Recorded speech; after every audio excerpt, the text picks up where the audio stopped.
Hello there, Hector Deville here.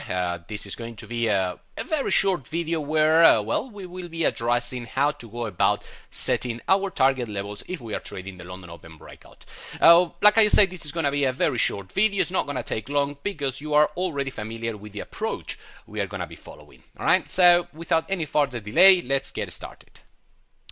Alright, let's assume we have a valid London Open breakout setup, okay, that being the beginning of the Tokyo session, this being the beginning of the European sessions, Frankfurt and London, 2-3 a.m. Eastern Standard Time. Let's assume we have a valid horizontal Tokyo range, okay, price entrapped, moving sideways within that range. We have the Tokyo range located at the lower end of the previous day's range, right? And in this case, we would have as the European markets open up, we would have a reversal breakout, or, well, if the previous day's range, if the Tokyo range is located at the upper end of the previous day's range, well, we will have a continuation breakout. Okay, either way, let's assume we do have a valid Tokyo range, a valid setup, so we will be waiting up on the European markets open up. We will be waiting for a breakout. This time around, just for the sake of simplicity, let's hope, or let's assume, we get a breakout to the upside. Okay? Now, as soon as you get the breakout, obviously you're going to be searching for your typical breakout pullback continuation pattern on the 15 minutes time frame, or for a full swing pullback in order to enter as the pullback dies out and you're beginning to see the bounce in the direction of the original breakout, or even if you get a fake breakout early in the morning and then, well, you search for the typical entry, for the typical breakout pullback continuation pattern in the opposite direction of that early morning fake breakout. Okay, assuming we get any of those different types of entry, all of them being valid, as we've already seen on previous videos, well, the first thing we need to do as we get, or as we feel that we are going to get an entry, is to obviously, as usual, calculate how far that particular trade can move within that trading session. All right, within that particular trading session. How do we get that? We already know that. We gauge the full projection as per the average daily range. Okay, we're going to be calculating the average daily range projection. You can calculate that automatically using my custom indicator, which obviously you are very welcome to download here on this page. Now, so we want to calculate how far from a statistical point of view price can go. Second, we want to calculate how many round numbers we have in between breakout point, or our entry point to be more accurate, and between that entry point and that full projection. All right, for the sake of this presentation, I've set three different round numbers in between. Okay, so as you probably know already, we are going to be using a 3 profit-taking levels policy in this particular scenario because we have 3 different round numbers, all right, in between those 2 levels. So 33% of the trade is going to be exited at the first level, at the first round number, Another 33% of the trade is going to be exited at the second one, and another 33%, or actually 34% of the trade is going to be exited at that final round number before reaching or before covering the average daily range projection. All right. Obviously, as mentioned before elsewhere on a previous video, you want to exit 5 pips before hitting those respective round numbers. Okay, so entry right there, stop loss right there, first target, second target, third target. Now, how about stop loss management? How are we going to be trailing or treating our stop losses as the trade develops or evolves in our favor? Well, we are going to be using the round numbers not only for our targets but also for for our stop loss management policy, okay, or our stop loss management routine. There are 2 courses of action: the conservative way and the aggressive way. I'm going to explain them both, and then you need to decide which one suits your trading personality better. Some people are more aggressive with their stop loss management, some others are more conservative. I'm going to explain both of them, so you decide depending on what type of trader you want to be, either conservative or aggressive, well, you decide which one, again, suits your trading personality better. Alright, as you can see, I've marked with different arrows, what would be in blue your entry point, in red your stop loss, and in green the different target levels, okay, 33, 33, and 34% of the trade. Now, upon entry, well, obviously upon entry, if price simply dives down and hits your stop loss right away, there is not much you can do. There is nothing to manage there. Simply scratch the trade as a losing trade, and that's it. Now, however, let's assume price does indeed move in your direction and it hits your first target, okay? At that point, you've made money on 33% of your trade, all right? You are not, as a conservative stop loss manager, as a conservative trader, you are not to move, you are not to trail your stop loss to break even, to entry level. How is that? Well, because it's just not breathing room enough, all right? Do not be surprised, again, if from entry to the first target, you are not able to squeeze more than 20, 25 pips, okay, again on that first portion of the trade. Usually the first target, we use it as a psychological relief, alright? We want to make sure that early in the morning we've made some pips, we've made some cash, we take out a little bit, or we reduce down the levels of stress on that particular trade, and the best way to do that is to simply exit out, to simply cash out a portion of the trade in profits as soon as possible, okay? That's why, again, don't be afraid of closing a small portion of the trade early in the morning for small profits. Again, usually you can aim to make maybe 20-25 pips on that first portion of the trade, all right? So you do not trail on the first target, or upon hitting your first target, you do not trail the stop loss to break even. Now, once price has actually hit your second target, there is where you trail your stop loss. At that point, once price has hit your stop loss, your second target, sorry, you've made 33% of the trade on the of profits on the first target.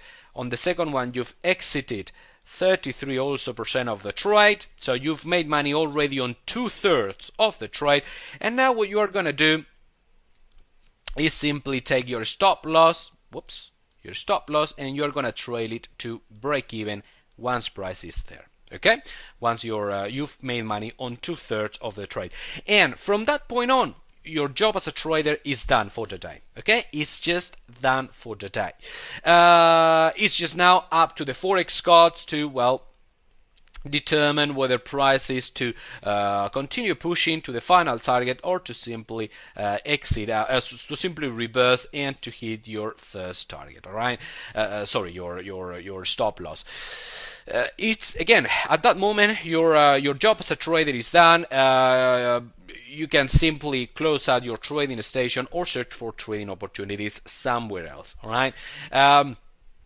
Usually, once price has run, this much, usually chances are that the directional bias for the rest of the day is indeed going to be in the direction of that original breakout, and more often than not you will see that your final target is also hit. Okay, so again, usually when I see my second target being hit, I simply trail my stop loss to break even, and I am done for the day. All right, I close my trading station, or I look at other charts, and I'm done. Okay, at that moment the risk is already offset. I've made money on 2 portions of the trade, all right, first target and second target, so I'm only leaving a remaining 34% of the trade open. It's just a matter of, again, luck to see, or chances to see, whether price keeps on pushing towards the average daily range to what's statistically feasible, or simply reverses down, and, well, my stop loss is hit. Like I say, at any rate, my job for the day is done.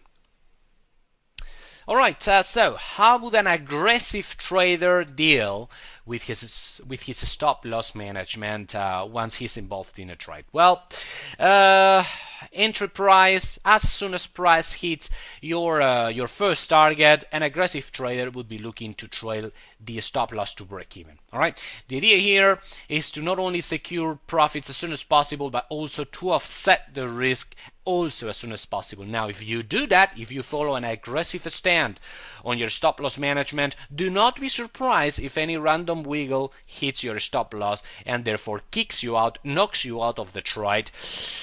Well, with just, walking away from the trade with a small profit. Okay, again, 33% of the profit that you were originally looking to take. Okay, you're not going to be profiting from any of that.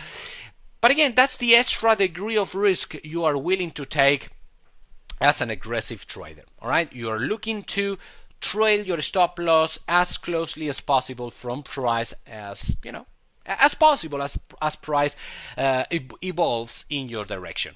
So you trail your stop loss once price is reaches your first target. Now, once price hits your second target, you're looking to move your stop loss, to trail your stop loss to the location where you set your first target, meaning 5 pips below the first round number.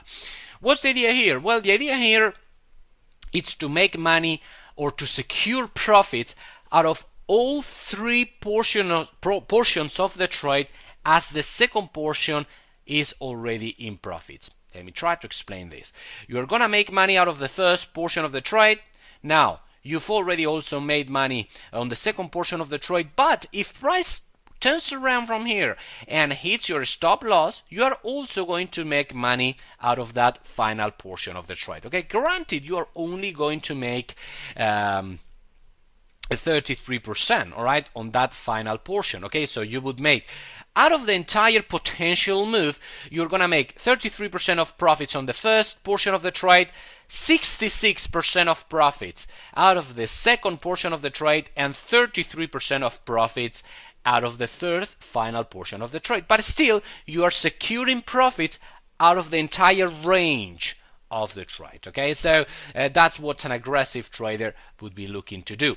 Also, as we were seeing on the first part of this video, once price has hit your second portion of the trade, your job as a trader is done. Now, price is floating somewhere in there. That's where your final target is located. That's where your stop loss is currently located. You can simply close out your trading station, go out, walk your dog in the park, which was what I personally do myself. Once I am, I'm done for the day. That's what I usually do. I like to relax a little bit, walking my dog out in the park. And again, or you can, continue searching for trading opportunities somewhere else. At the end of the day, your job as a trader is done. Walk away. There is nothing else for you to do, at least for the rest of the trading session.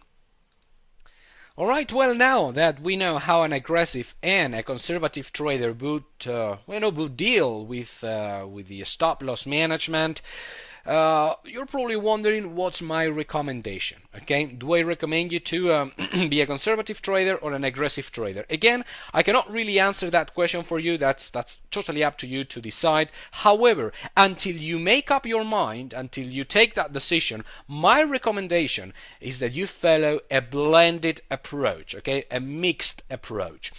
That means that you follow a conservative approach as price hits your first target, and an aggressive approach as price hits your second target. So, at the beginning, as price hits your first target, you do not want to trail your stop loss to break even. You do not want to do that. You want to leave your trade a little bit of breathing room, all right? In case you get a little bit of a wiggle, a little bit of a random market noise as price hits your first target. However, as price hits your second target, you are not just going to trail your stop loss to break even, you are simply going to move it all the way to the first target. Okay, so once again, I repeat, you are conservative as price hits your first target. You are being aggressive as price hits your second target. Okay. That's just my recommendation. That's what's worked best for me personally in my own trading. Obviously, it's entirely up to you to decide which of the three options you are going to follow. But again, my recommendation is to follow a mixed approach. Alright folks, that's about it for this video. I hope you enjoyed it. Always remember to take into consideration the round numbers and the average daily range projection from an intraday point of view, as far as locating your target levels and managing your stop loss placements. All right, trust me, after many years of trading, I've come to realize that this is just the best policy there is for these two purposes. Okay, for these two goals. All right, folks, I'll see you in the next video. Bye bye.